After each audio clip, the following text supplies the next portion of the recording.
नव राष्ट्रवाद क्या, जैसे नेशनलाइजेशन, नेशनलिज्म, राष्ट्रवाद, अब नियो नेशनलिज्म,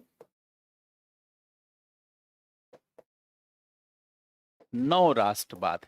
ये मोदी सरकार का के द्वारा जानते भारतीय विदेशी नीति का एक नया संदर्भ लाया गया है।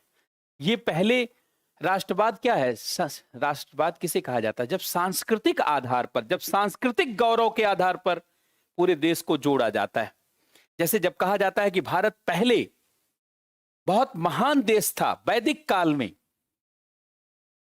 कोई भेदभाव नहीं था, सभी प्रकार के जातियों का गौरव था, सब अपने कर्म के आधार पर पहचाने जाते थे, कोई भी जन्म के आधार पर नहीं पहचाना जाता था, सभी महिलाओं पुरुषों को समान अधिकार था, यज्ञोपवीत पहनने का अधिकार, स्वयं से विवाह के लिए निर्णय लेने का अधिकार, स्वयं से अपने जीवन और कर्तव्यों को निर्धारित करने का अधिकार, और स्वयं उत्सर्ग का अधिकार और लीड करने का अधिकार सब महिला पुरुषों को समान रूप से प्राप्त था।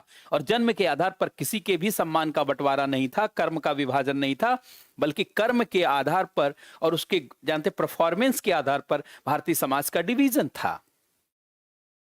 यह हो गया सांस्कृतिक राष्ट्र, सांस्कृतिक गौरव के आधार पर जब देश को एक सूत्र में बांधा जाता है तो वो राष्ट्रवाद होता है। लेकिन नव राष्ट्रवाद विकास के आधार पर, सबका साथ सबका विकास, सबका साथ सबका विकास। लेकिन आप कहेंगे कि वैश्विक विदेशी नीति में इसका कैसे प्रयोग है ना, सबका साथ और सबके विकास को कैसे जानते हैं एक सूत्र में लाया जाए। तो राष्ट्रवाद सांस्कृतिक आधार पर होता है और नव राष्ट्रवाद विकास के आधार पर होता है कि जब सारे लोग, जैसे डॉक्टर कलाम का जानते उद्देश्य था विजन 2020, 2020 तक भारत को एक विकसित राष्ट्र बनाना, और जब हम विकसित राष्ट्र बनाना चाहते हैं तो उसमें सारे नागरिकों का विकास होता है।